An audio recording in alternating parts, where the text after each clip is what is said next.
What?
a wish.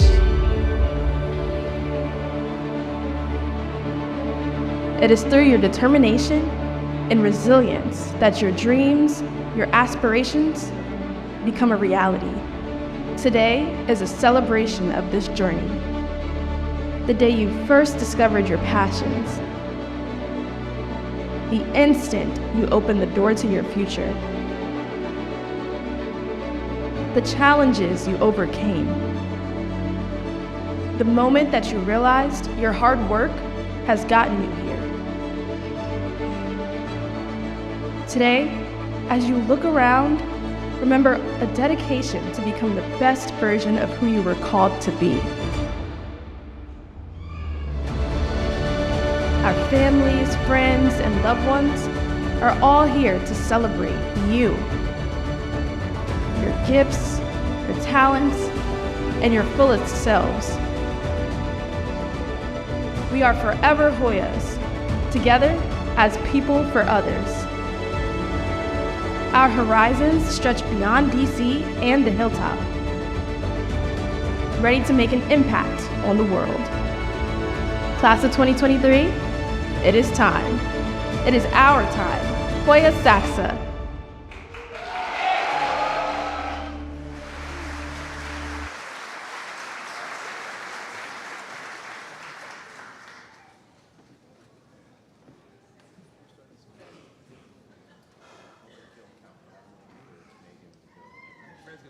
Fred's going to do it. We're starting on beat 3, by the way. Yeah, beat 3. That's awesome. It's about the same.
Permission to post the colors, sir.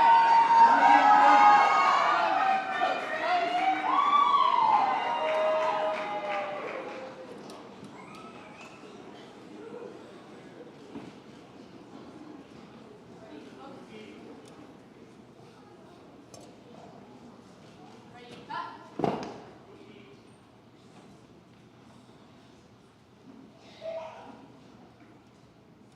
Reset. Arms.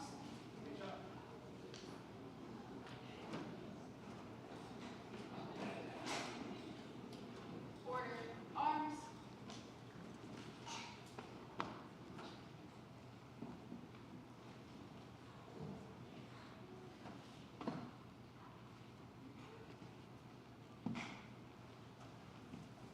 Thank you. You are dismissed.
Wow, just wow. President DeGioia, Dr. Hilton, Dean Sins, Dr. Jones, distinguished guests, members of the faculty, members of the graduating class, family, and friends. As Dean of the School of Health, I welcome you to the commencement exercises of Georgetown University. Please remain standing for the national anthem and invocation. The national anthem will be led by members of the Georgetown University Concert Choir and chamber singers under the direction of Professor Frederick Binkholder.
Thank you.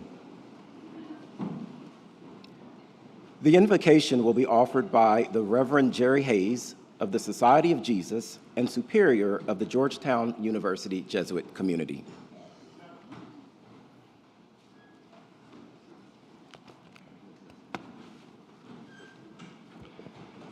Let us pray.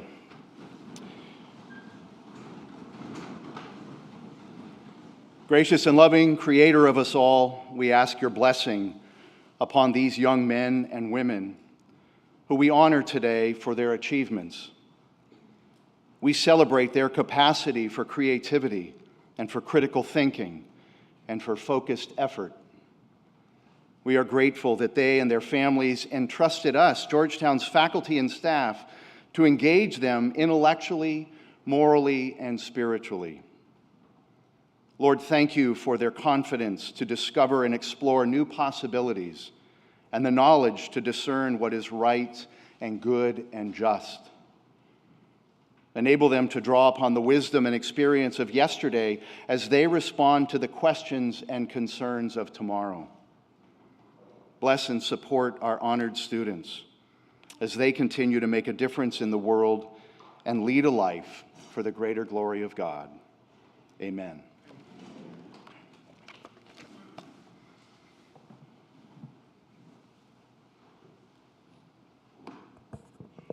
Thank you, Father Hayes. Please be seated.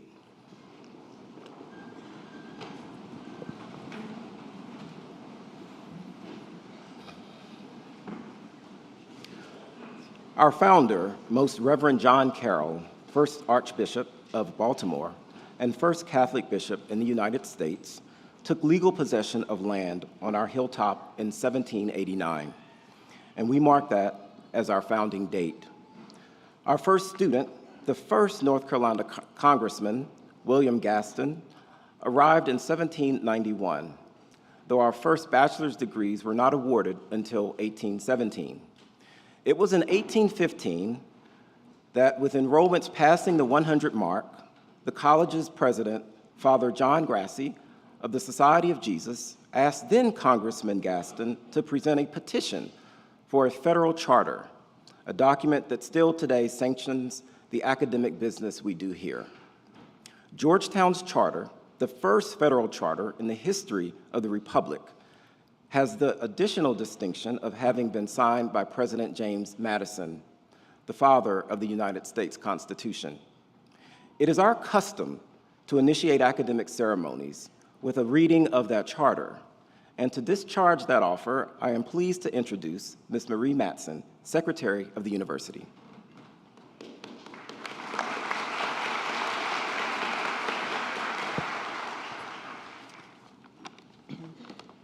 An act concerning the College of Georgetown in the District of Columbia. Be it enacted by the Senate and the House of Representatives of the United States of America in Congress assembled, that it shall and may be lawful for such persons as now are, or from time to time may be, the president and directors of the College of Georgetown within the District of Columbia, to admit any of the students belonging to said college or other persons meriting academical honors to any degree in the faculties, arts, sciences, and liberal professions to which persons are usually admitted in other colleges and universities of the United States, and to issue in an appropriate form the diploma or certificates which may be requisite to testify to the admission of such degree. Signed, Langdon Cheevis, Speaker of the House of Representatives, John Gaillard, President pro tempore of the Senate, approved March 1st, 1815, James Madison, President of the United States.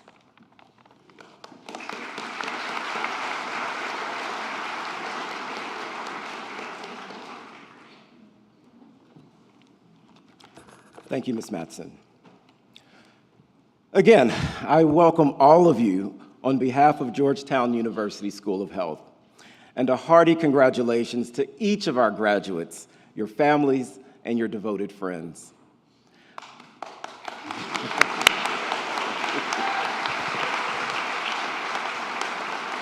Yes, we love the energy. Keep it coming. Keep it coming. You know, what an incredible sense of accomplishment you must be feeling at this moment. Because as I personally reflect on your time at Georgetown, I am struck, deeply struck, by the unprecedented moments that uniquely shaped your experience with us. A catastrophic pandemic, a polarized political climate, and inflection moment for racial justice are just a few. I can go on and on. But despite it all, guess what? You persevered. Yes, you persevered. You have adapted to remote learning, you've honed new skills to navigate virtual learning, and you've academically excelled. And while all this was happening, there were times when you may have been overwhelmed with feelings of isolation. Some of you experienced the loss of loved ones, and others come from communities that were impacted by natural disasters or the effects of climate change. But you did it. And as history is written, I want you to remember this, there will always be an asterisk to notate the distinct nuances of the class of 2023 and your ability to excel and thrive and persevere.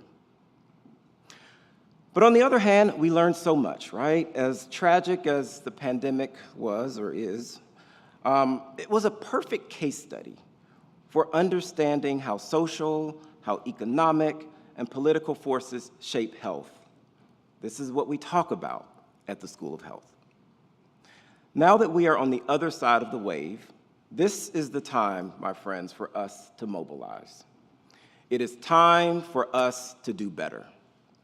And I feel really good about it today because you have impressively demonstrated that you are postured for this challenge. As I look at you this afternoon, I am in awe. I am inspired by your grit, by your determination, your resilience, and your passion, all for the sake of health. And undoubtedly, I see a new generation of leaders who realize that if we care for the most vulnerable, whether it's a person, whether it's a community, all of us will benefit. And I see an army of intellectuals who stand in solidarity for a renewed commitment to racial justice. Again, all for the sake of health. And in the spirit of Cura Personalis, I am confident that you will be the ones to help us make the long overdue shift from a system of sick care to a system of health care. Again, all for the sake of health. As the first class to graduate from the School of Health. Yes.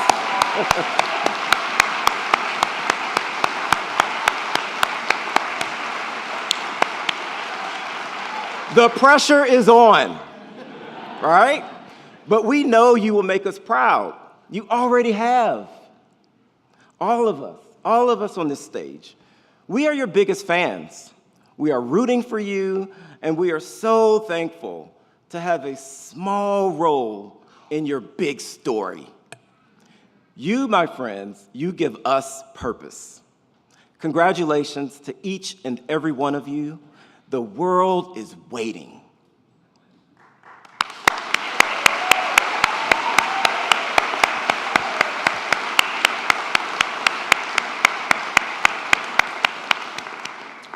At this time, I would like to invite Dr. Kamara Jones to come forward in just a moment to receive the honorary degree. Dr. Jones embodies values-based leadership, and we are so honored to have her here with us today. Dr. Derek Griffith, founding co-director of the Racial Justice Institute and founder and director of the Center for Men's Health Equity and professor of health management and policy and oncology, will read the honorary degree citation. The president will now bring Dr. Kamara Jones to the center stage.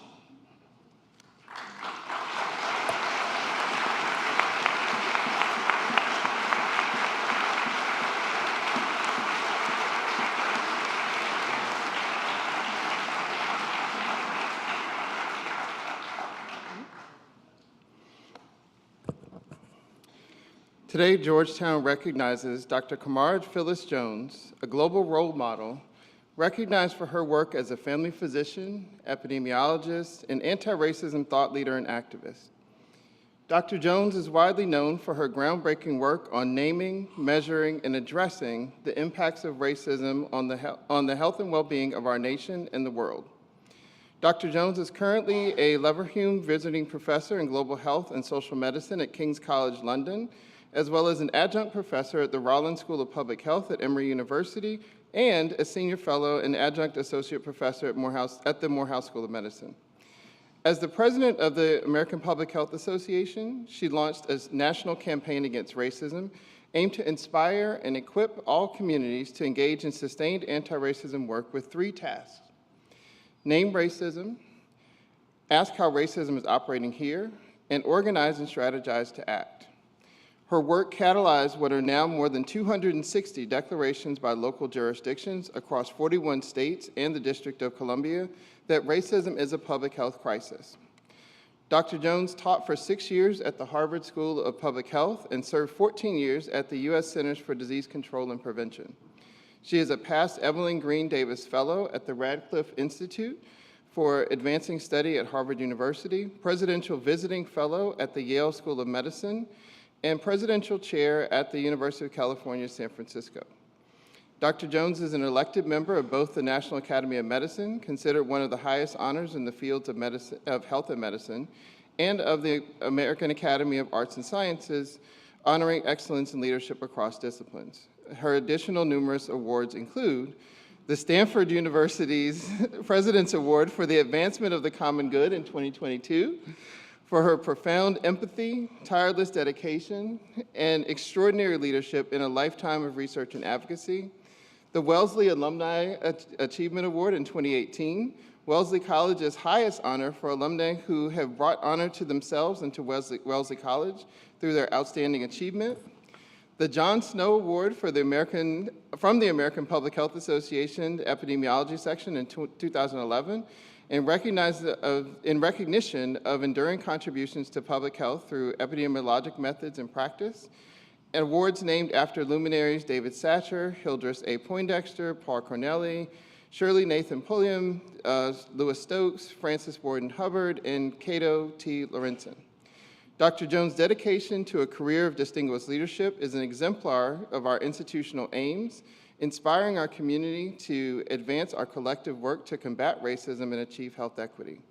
Dr. Jones embodies Georgetown University's School of Health ideal of a person for others and the school's mission to prepare healthcare leaders whose formation has occurred within this values-based paradigm. In recognition of her efforts to illuminate and inspire our community toward the health and well-being for all, Georgetown is privileged to bestow upon Dr. Kamara Phyllis Jones the degree of Doctor of Science, honoris causa.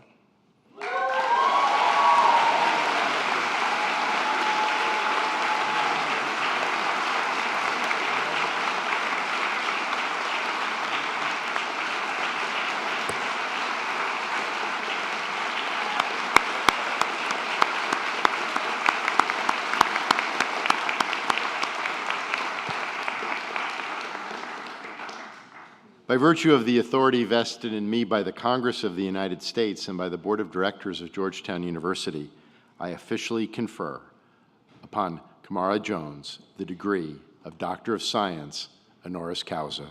And it's now my pleasure to present Dr. Kamara Jones, who will deliver the commencement address.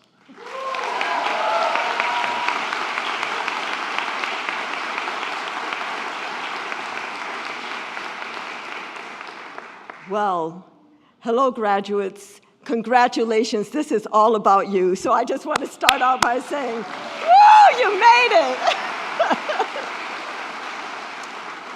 But having been given the floor for a few minutes to address you, like as assembled one last time, and also to address all of the people who love you and have supported you, your family members, friends, this faculty who are so proud of you, I am going to share with you an address in 3 sections.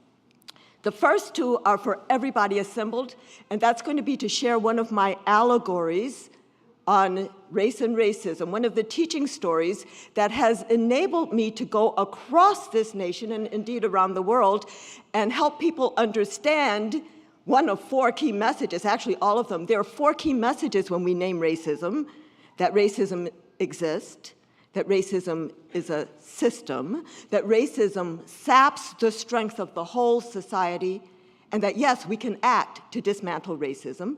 So the first part is going to be one of my stories that helps us understand and communicate to others that racism exists. And when I say communicate to others, I'm hoping that you will remember the images in this story I will share with you and discuss it over dinner today, or tomorrow, or with neighbors and friends and all kinds of people. So that's the first charge. The second piece is going to acknowledge that I know where I am at Georgetown University in the School of Health, and to acknowledge the magic of this institution in combining rigorous academic preparation with a deep spirituality. So I'm going to talk about very briefly values, and then specifically for you guys, for the graduates, I am going to give you a challenge. So let's go. The first part, the story, I call Dual Reality, a restaurant saga. And as I said, this is going to be a very brief story to help people understand and communicate to others that racism exists. It's based on something that happened in my own real life. So let me have you step into my shoes for a minute. When I was a first-year medical student, very studious, very diligent.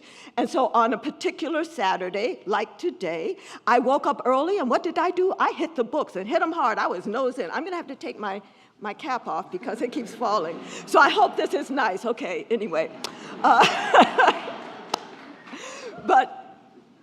So I was studying hard, and it got to be early in the afternoon, and some of my friends came over. And they were also medical students, so did they distract me from my studies? Oh, no. We all got to studying long and hard. And so now it was getting late, and we were getting hungry, and I had no food in my apartment, which was so typical of me that my friends actually understood. They said, okay, Kamara, we're hungry. We know you don't have any food in here. Let's go into town and find something to eat. So we do. So we walk into town and we find a restaurant. And we walk in and we sit down and the menus are presented and we order our food and the food was served. Now, people in my generation might have thought if I was telling a story about racism exists in a restaurant that we weren't served, but we were served. So here we are eating. So you're like, come on, Dr. Jones, get with it. What is this story about? Well, as I sat there eating with my friends, I looked across the room and I noticed a sign that was a startling revelation to me about racism. So now I hope I've intrigued you and you're wondering, Dr. Jones, come on, what did the sign say? So what did the sign say? The sign said, open. So now I know I've lost most of you. Because how does a sign that say open, how is that a startling revelation about racism? So let me recap. Here we are sitting in a restaurant eating.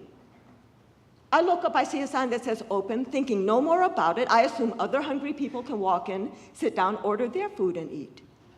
But because I knew something about the two-sided nature of those signs, I recognized that now indeed the restaurant was closed due to the hour, but firmly closed, and that other hungry people, just a few feet away from me, but on the other side of that sign, would not be able to come in, sit down, order their food and eat. And that's when I recognized that racism structures open, closed signs in our society. That racism structures, if you will, a dual reality. And for those who are sitting inside the restaurant, at the table of opportunity, eating, and they look up and they see a sign that says open, they don't even recognize that there's a two-sided sign going on because it is difficult for any of us to recognize a system of inequity that privileges us. So, for example, it is difficult for men to recognize male privilege and sexism.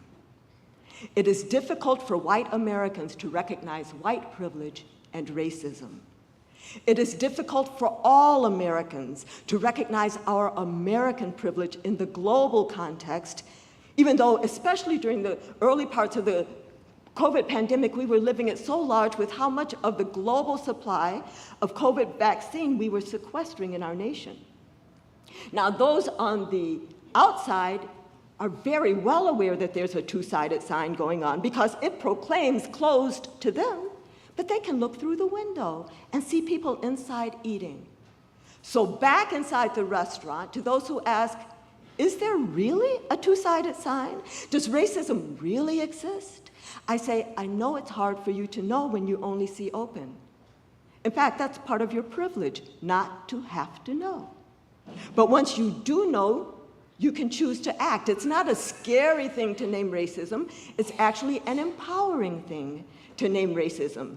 It doesn't compel you to act, but it does equip you to act so that if you care about those on the other side of the sign, which is an if, but if you do, why, you could even talk to the restaurant owner who is, after all, inside with you. And you could say, restaurant owner, there are hungry people outside. Why don't you open the door, let them come in? You'll make more money. And oh, the conversations we could have. Or maybe what you'll do is try to pass some food through the window.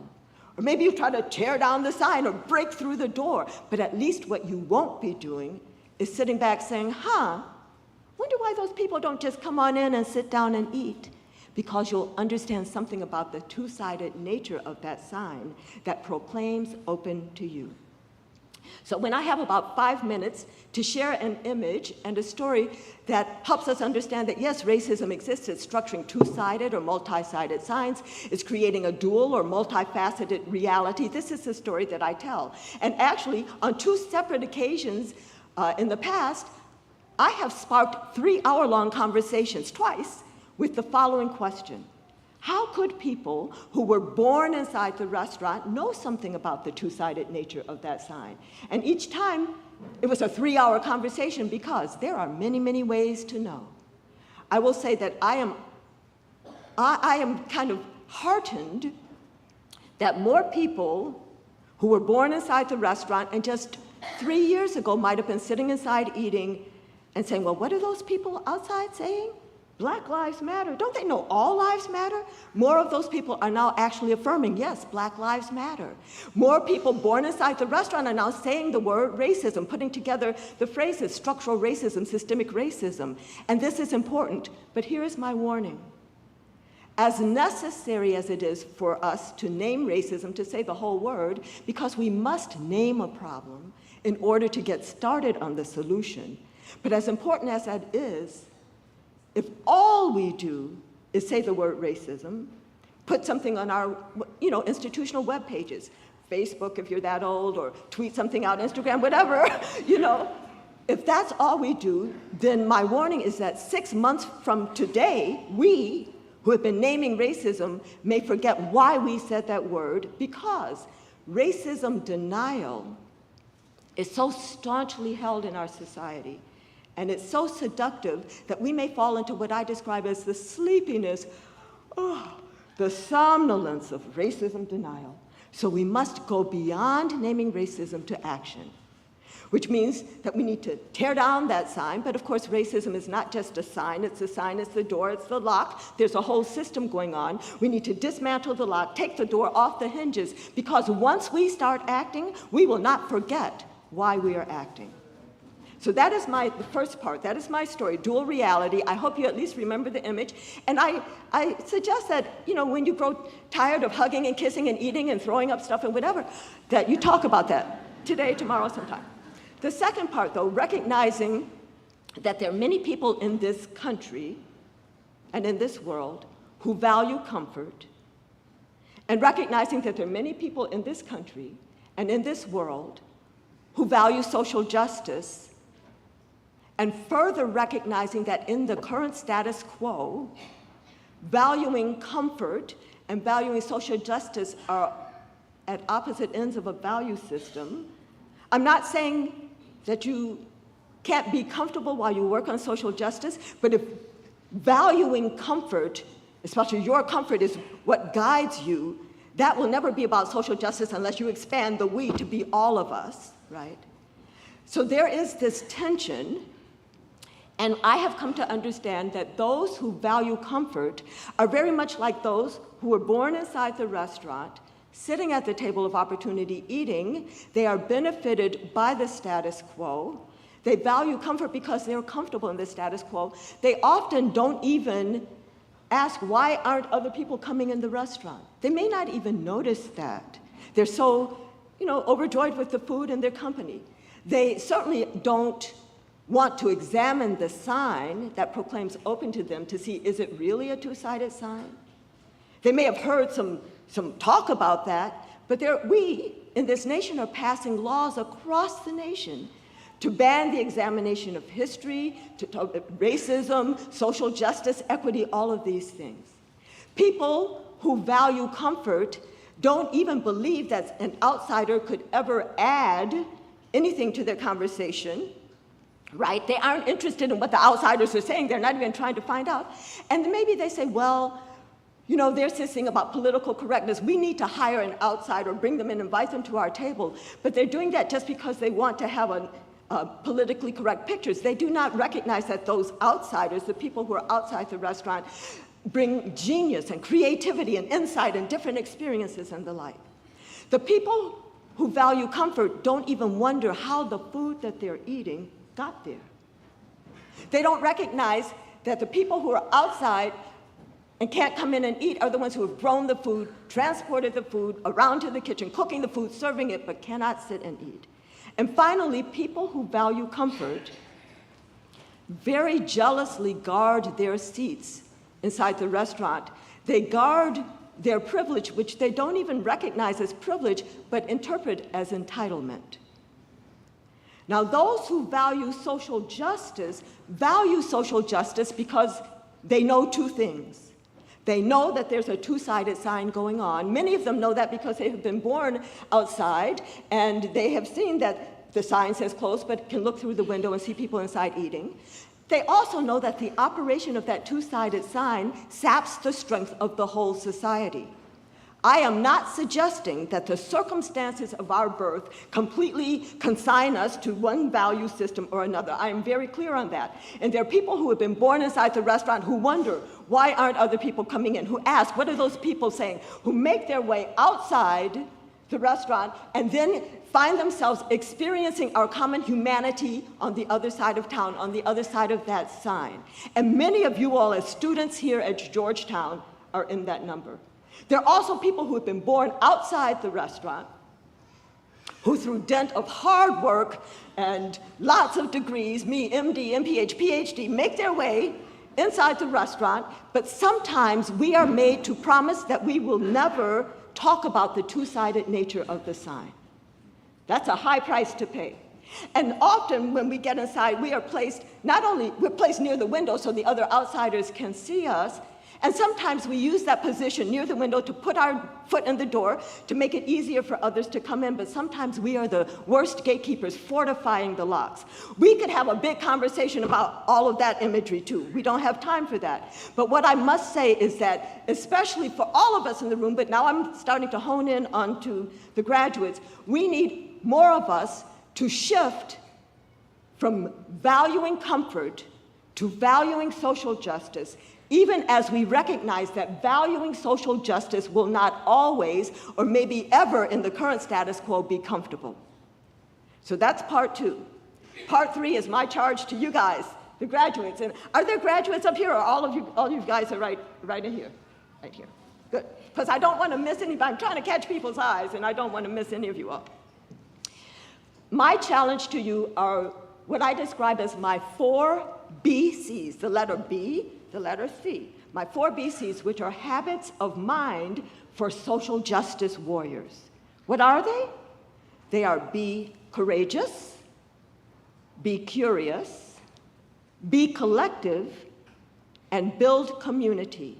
So let me flesh each of those out. And I know those are going to be resonating with some of the Georgetown values, especially as I flesh them out. When I say be courageous, first of all, I mean speak your truth.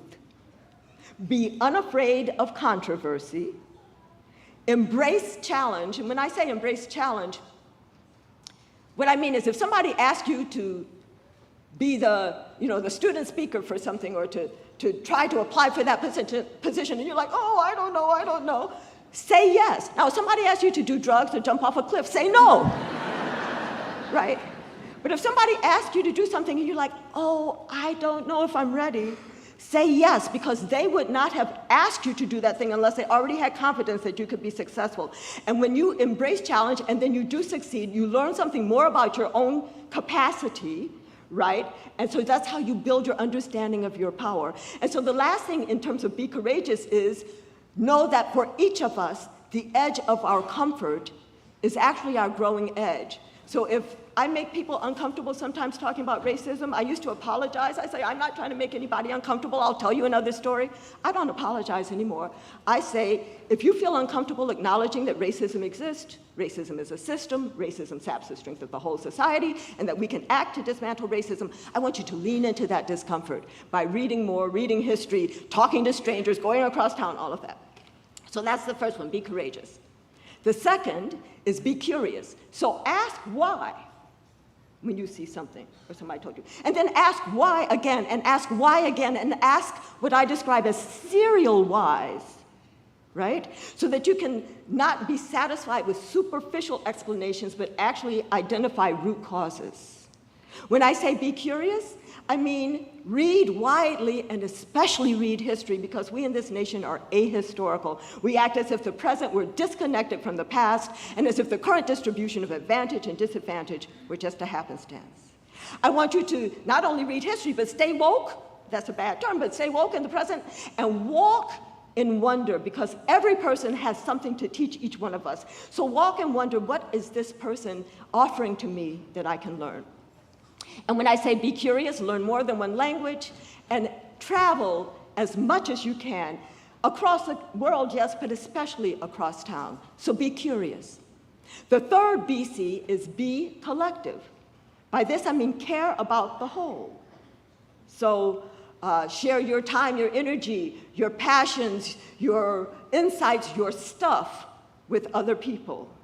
I want you to, I would say, just speak up and take action on behalf of others. I actually want to look and see if so I actually didn't put anything. Oh, I have a few things more on that one. Okay, hold on. So I have said, the last ones, which is what I'm doing right now. So I am in London right now as a Lieberhume visiting professor. We all need to recognize ourselves as world citizens. Never let the constraints of your city laws or city circumstance or state or even this nation make you feel small or narrow. Understand that we are all connected. So recognize yourselves as world citizens and organize, because collective action is power. Collective action informs us, inspires us, propels us, protects us. So be collective. And then the fourth, you guys know, build community. So be interested in the stories of others. Believe the stories of others without requiring cell phone video documentation or, God forbid, body cam footage. And then join in the stories of others. So talk to strangers, right? Talk to strangers on the bus or on the plane or anywhere. I want you to create bubble bursting opportunities. All of us live in our bubbles of experience. You know, our families, our school, whatever. Some of our bubbles are vast with thin soap bubble boundaries. Some are smaller with thicker plexiglass boundaries. Some of our bubbles are tinted. Some of our bubbles have been polarized. Some of our bubbles in the current state of the US have been hardened by fear. But whatever kind of bubble we're in, most of us do not know that just across town there are people who are just as kind, funny, generous, hardworking, smart as we are, who are living in very different circumstances. We need to create opportunities at the individual and institutional levels to burst through our bubbles, to experience our common humanity so we can build common cause. And finally, go across town and stay a while. So that's build community. So what I've shared with you today is an image, this open-close sign, from my dual reality restaurant saga. I've shared with you using that image to talk about the tension between those who value comfort and those who value social justice. I've asked you to move more people, including yourselves, from valuing comfort to valuing social justice, and I've given you these 4 habits of mind. My 4 BCs for social justice warriors: be courageous, be curious, be collective, and build community. So the last thing I have to say is congratulations again. You guys are marvelous. You have made it this far. You are going so much farther. We all are proud of you. I want you to go into this world, follow your own path, forge your own path, and matter. So thank you very much for your attention.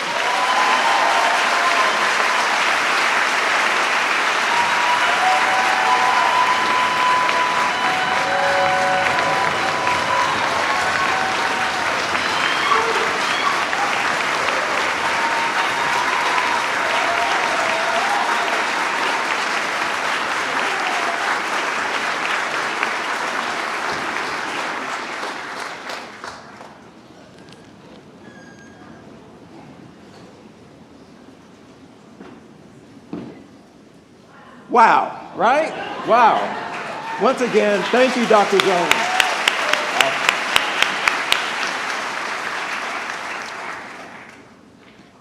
President DeGioia, I now have the honor to present the following candidates for the Bachelor of Science degree.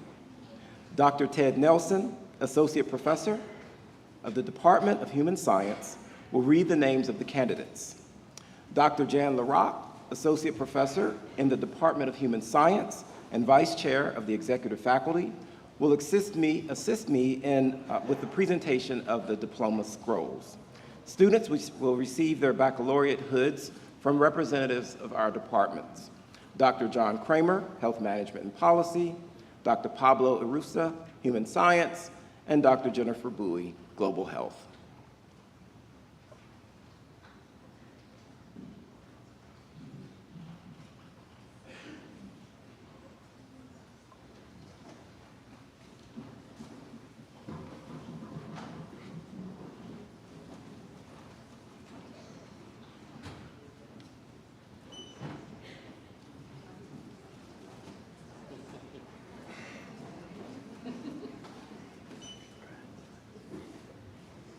Lindsay K. Kuwahara.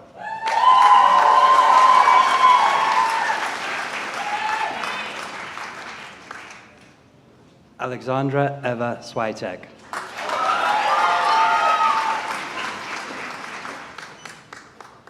Claire Augustine Westerman. Magdalena Domenica Aliauto Grace.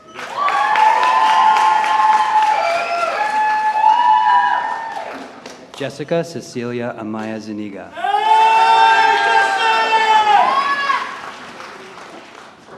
Stephen Michael Anzalone.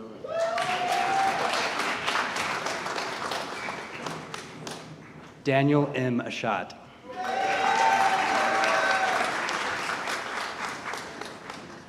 Julianne Marie Brugman. Kaylin Carolyn Brumley.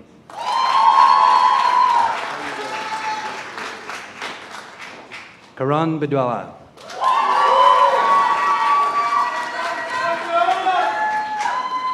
Madison Ann Burt.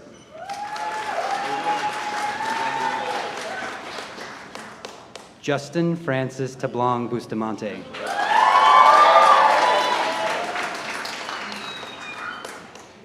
Jack Erling Childs.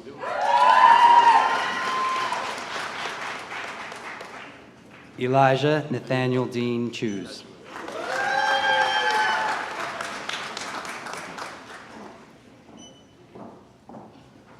Jenny Jaewon Chung.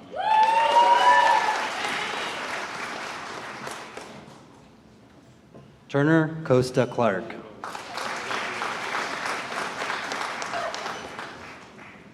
Autumn Rain Congdon.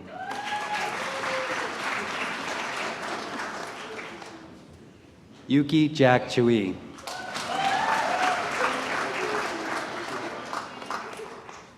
Nancy Marie DeGrazia.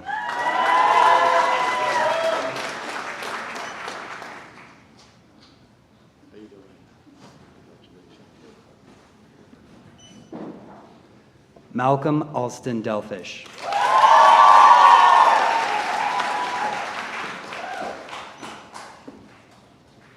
Maria Victoria de Gama Diaz.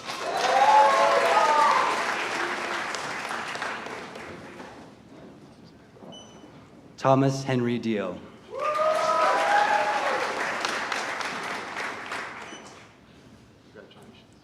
Katrina Nicole Delindo.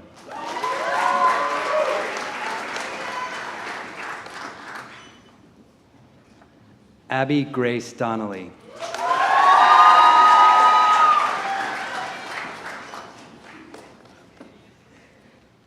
Chloe Elizabeth Donovan.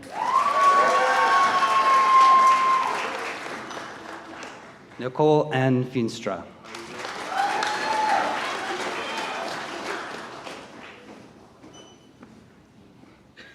Regan Francis Fisher.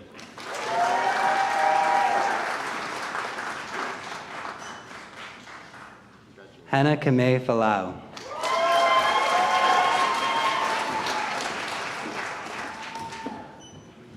Nicole Marie Frontera.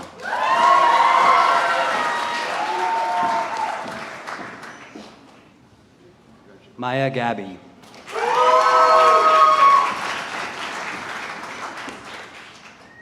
Kate Gabriel.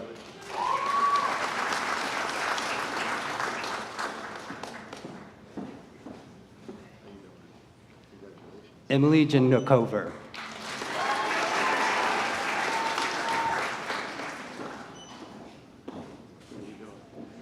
Janelle Shanice Goodman.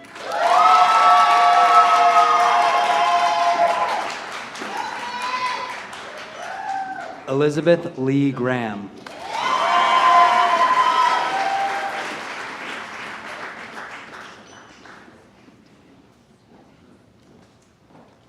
Albert Bobby Grandy III.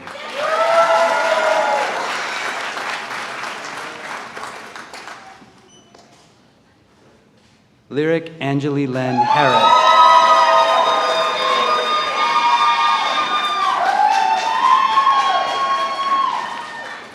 Elizabeth Thompson Horak.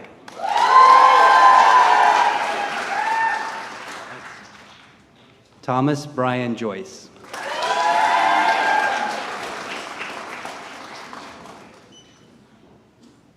Jack Kelly.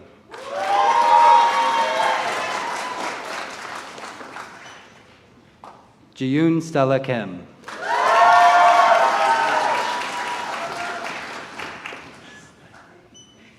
Elena Michelle Kincaid.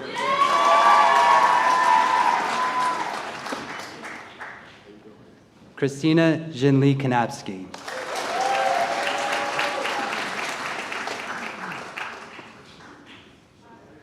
Leah Krakowski.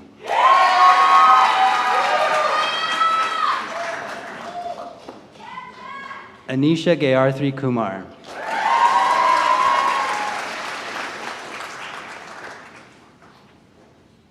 Kelsey Little.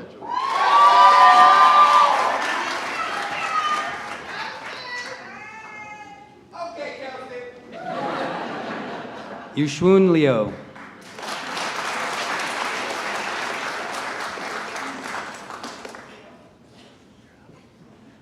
Vishwa Vladwa.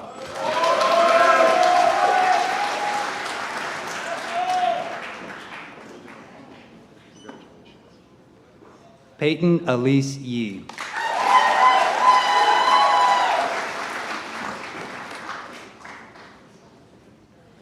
Elizabeth Ann Young.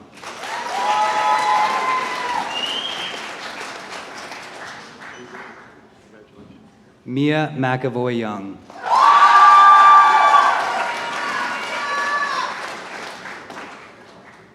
Alexander Rogan Zangari.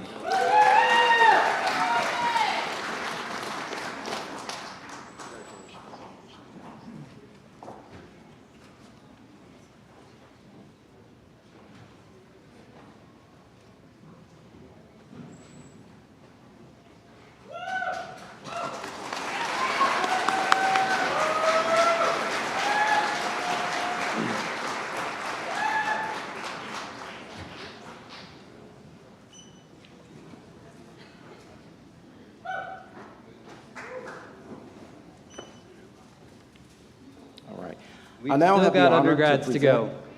We've got undergrads to go. 1 second, I apologize. Sorry. It's a new alphabetical order we're trying out. Sarah Caitlin Lowe.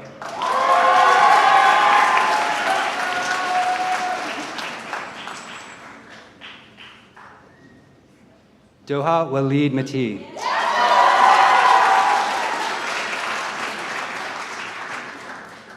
Claire Elise McFadden.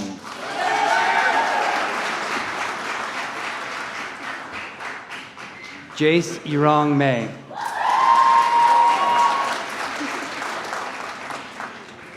Ileana Mendez Espinoza.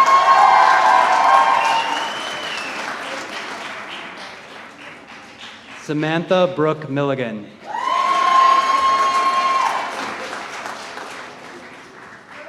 Shoa Fatima Musavi.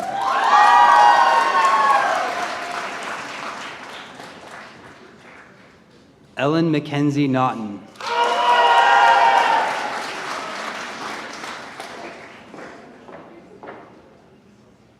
Gavin V. Nee.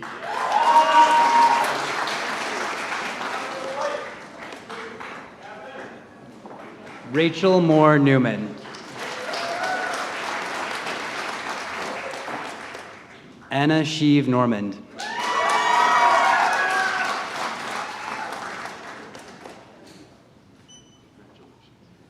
Kate Michelle Norris.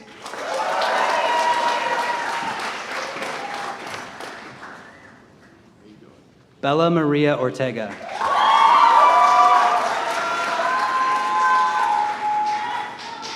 Charles Whitney Sewell. Caroline Sarpy.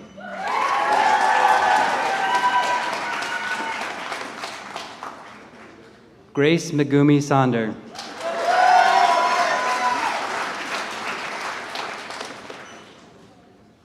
Jamea Ross.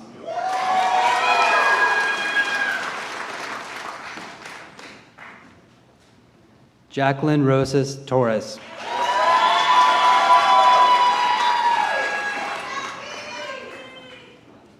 Emmy Elisay Rogers.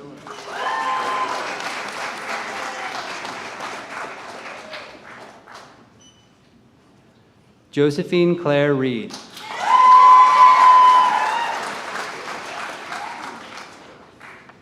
Shreya Penal Rowe.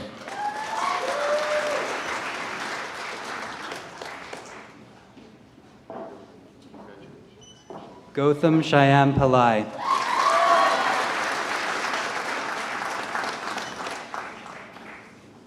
Dhruv Gaurav Pillai.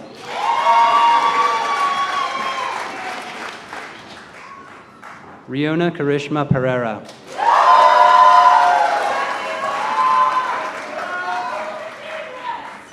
Caroline Noel Paulo.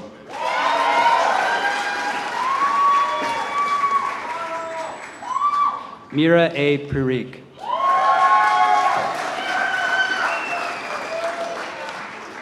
Bryce Owens.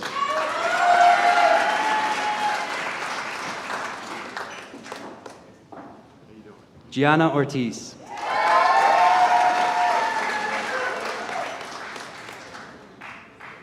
Maria Eugenia Valentin Figueroa.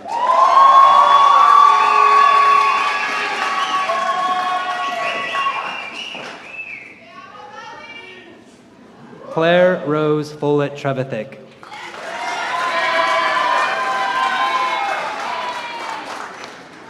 Ureli Torres Carrillo.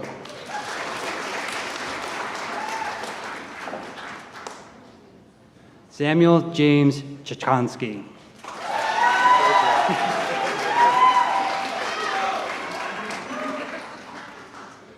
Arthi Obi Thiaragarajan.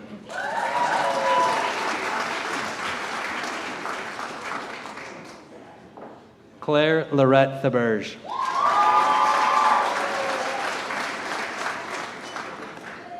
Nicole Tepper.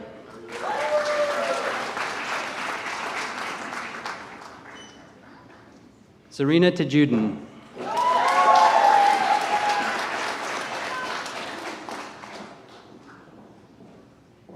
Anna Rose Strunjosh.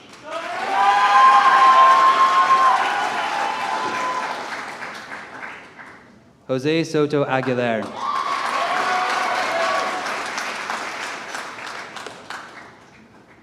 Juliana Shen.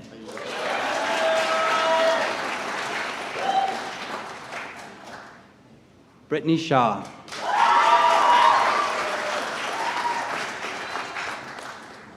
Nazreen Shahor.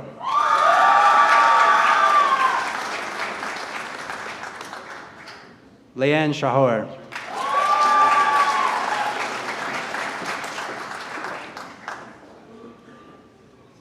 Suzanne Salim Shah.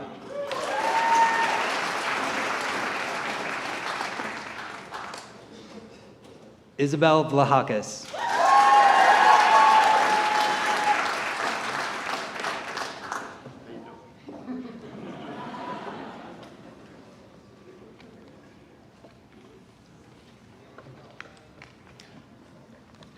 I now have the honor to present Dean Alexander Sins of the Graduate School of Arts and Sciences.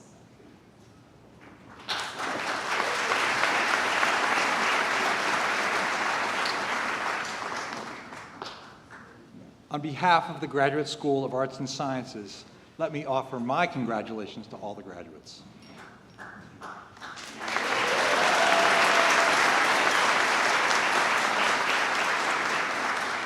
President DeGioia, we will now have the presentation of candidates completing the Master of Science degree. Angela Thomas, Adjunct Assistant Professor, will read the names of the candidates. Dr. LaRoque will assist Dean King with the presentation of the diploma scrolls. Students will receive their master's hoods from Golta Kingolu, Assistant Professor, Department of Health and Management Policy.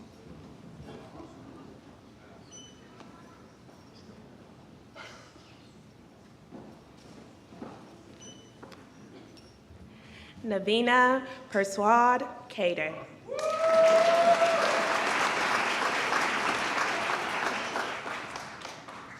Perry Sydney Peppermint.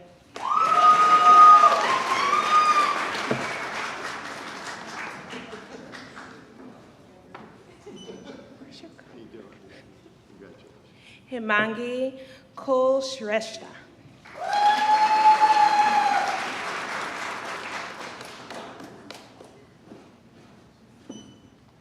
Amanda Gunderson.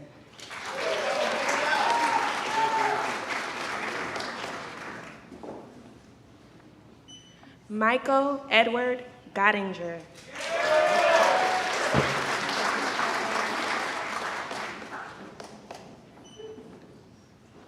Catherine Bloomer.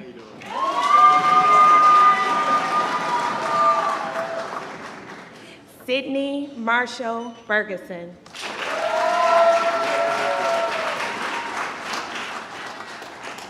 Andrew Jenner.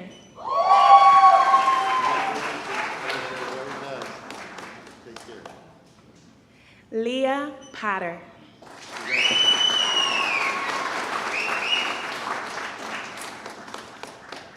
Ryan Russell Smith.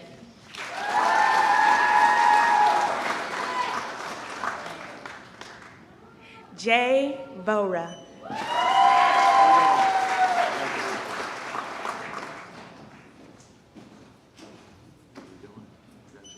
Shannon Kathleen Watson.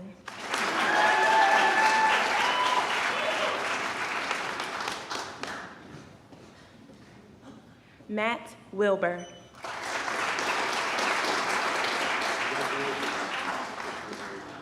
Mohammed El Sharif.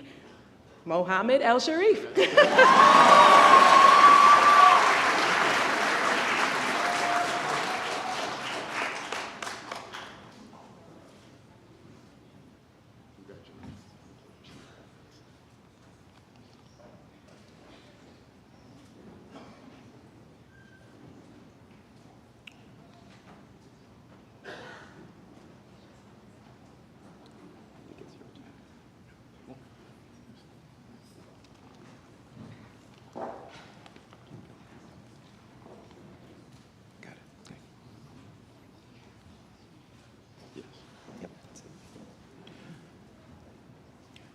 You probably noticed the joy for that class, the master's class. I'll tell you, before I was dean, I was the director of the program, and so it's a very special moment for us.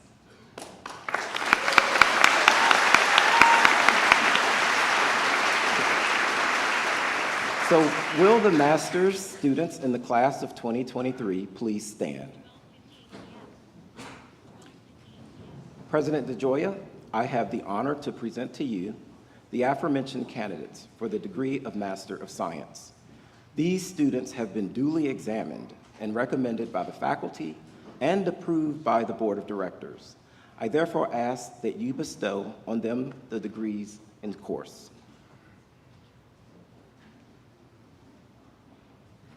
By virtue of the authority vested in me by the Congress of the United States and by the Board of Directors of Georgetown University, I officially confer upon these candidates the degree of Master of Science. Congratulations.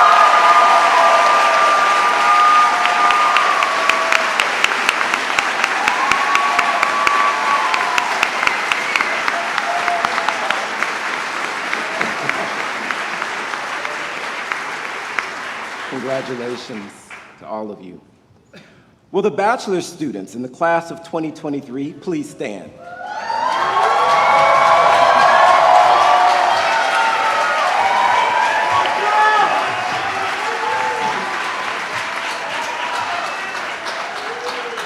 President DeGioia, I have the honor to present to you the aforementioned candidates for the degree of Bachelor of Science. These students have been duly examined and recommended by the faculty and approved by the Board of Directors. I therefore ask that you bestow on them the degrees in course.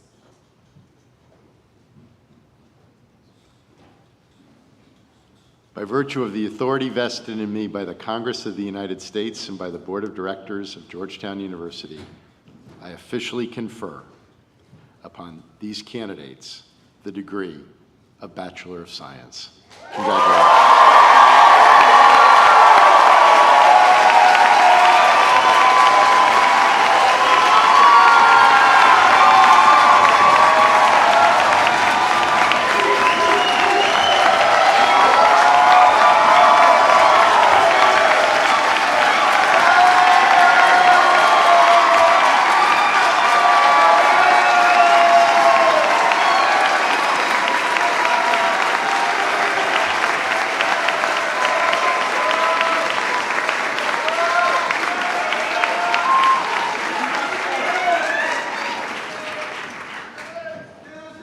This is how we do it at the School of Health.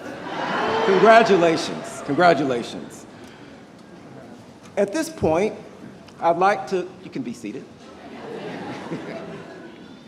At this point, I'd like to invite all of our graduates to the stand. Turn around and face the families, or turn around or look up and face the family and friends and thank them for the love and support that have made this day possible. Thank you.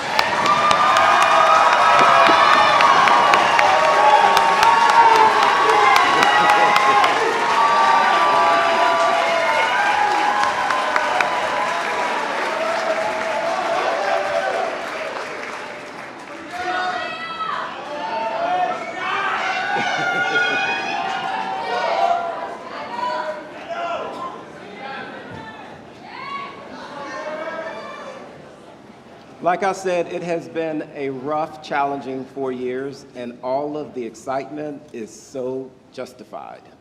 It truly is. I am now going to turn the podium over to President DeGioia for remarks.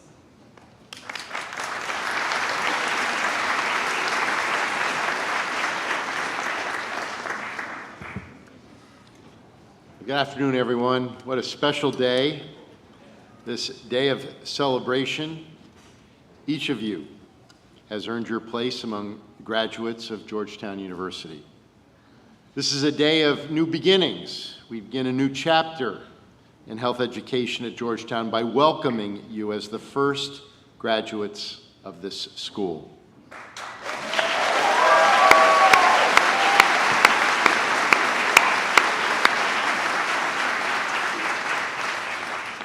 This is a day of gratitude. Our special thanks to your families and loved ones, mentors and friends, colleagues and peers who have supported our graduates. We're honored to share this moment with all of you. I wish to offer my sincere appreciation to Dean King and to our faculty and staff.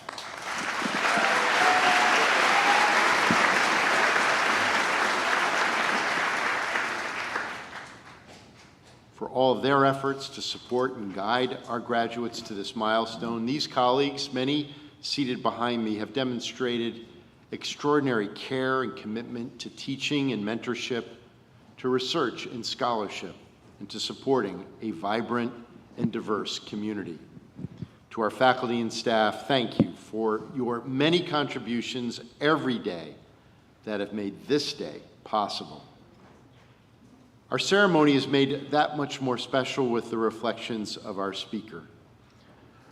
Dr. Kamara Jones presented to us a set of reflections that I think we will be carrying with us for a long time to come. And I want to thank you for joining us and for sharing your inspiration, your perspective, and your insights.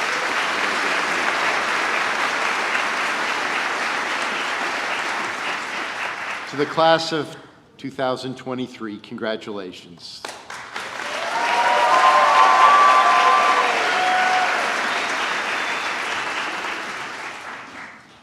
This day of celebration, this day of new beginnings, this day of gratitude, this is your day.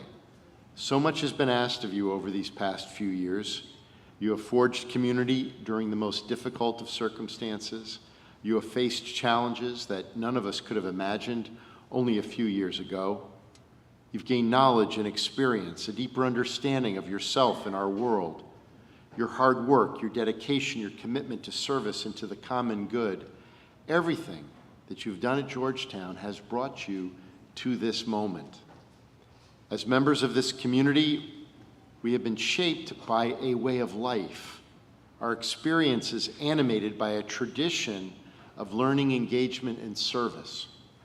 Deeply rooted in our Catholic and Jesuit identity, this tradition calls on all of us, with our skills and our talents and our passions, to recognize the dignity of each person and to work for a more just and equitable society.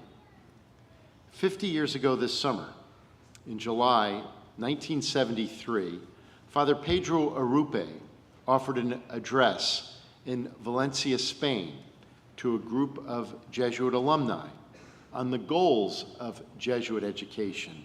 He was the superior general, the leader of the Society of Jesus at that time. And in this role, Father Rupe enlivened the mission set forth by St. Ignatius of Loyola in the first Jesuits 5 centuries ago. In this 1973 address, he issued a call that has guided Jesuit education over these past 50 years. He invited us to serve others, to love others, to, in his words, quote, get out of ourselves and give ourselves to others in love.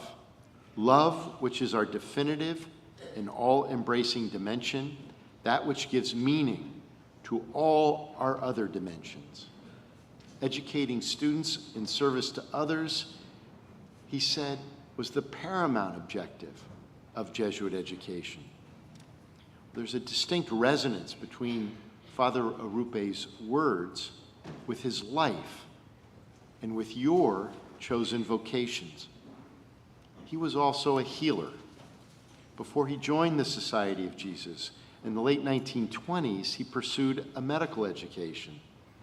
And 2 decades later, now a Jesuit, he was serving just outside of Hiroshima, Japan, when the city was hit with the atomic bomb. He immediately sought to provide care amidst the devastation, bringing forth that medical training from his early life. He and 7 other Jesuits converted their residence into a makeshift hospital and cared for over 200 people who had been injured in the blast. He did not know that day what he would be called to do, and yet he was prepared to respond. You too will face unexpected challenges, moments that will ask you to respond. These past few years have served as an important reminder of the invaluable and tireless work of our healthcare professionals, the importance of health in our communities. And you have been educated in a tradition that is grounded in a commitment to service. You go forth from this day prepared to be healers in our world, to bring care, to transform our world so that all people can flourish.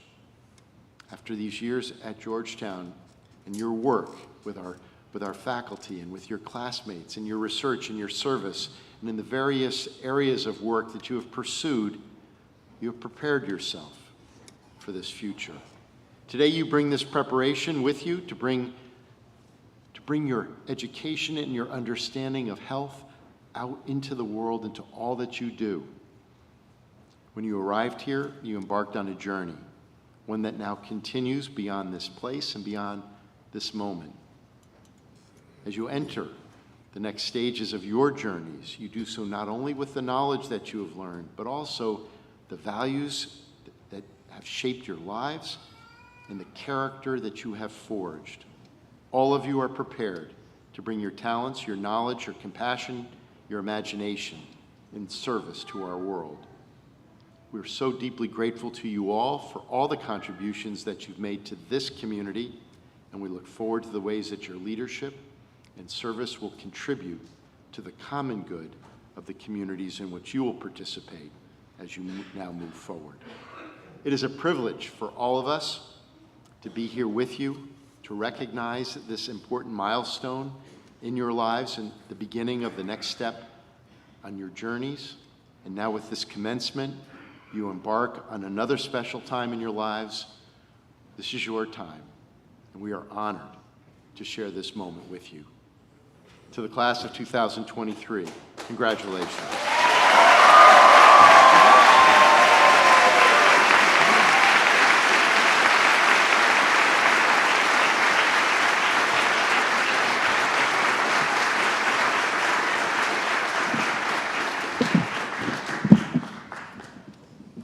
Thank you, President DeGioia.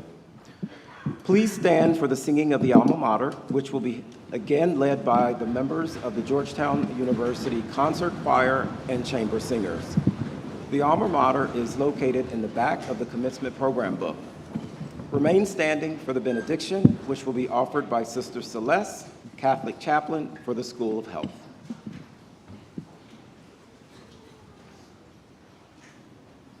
Thank you.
Let us unite our hearts in prayer.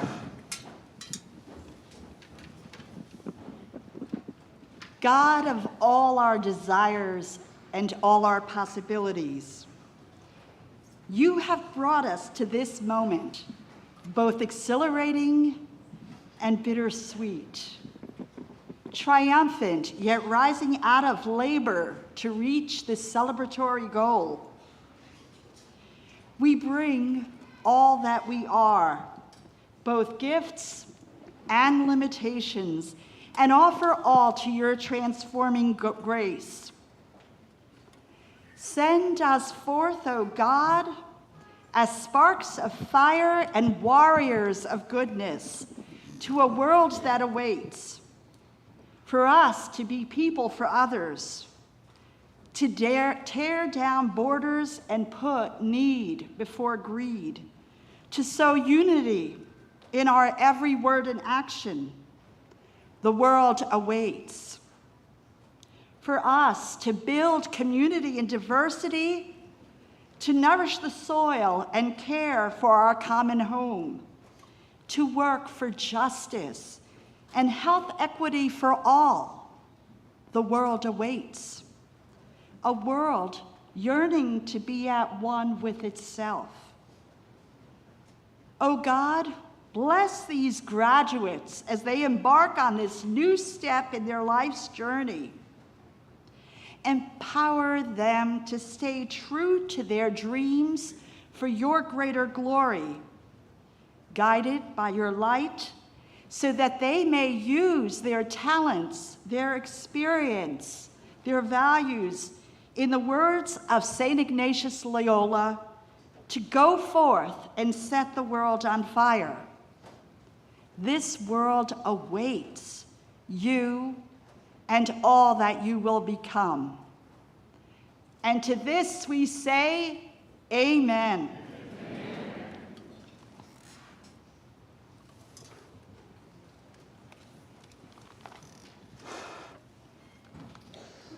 There will be a reception for students, guests, faculty, and staff on the Levy Esplanade. Everyone is invited to attend. Will our guests please remain standing at their places until those on stage and the graduates have recessed? Please exit Gaston Hall and proceed directly to the reception. The commencement exercises of Georgetown University School of Health are now officially closed.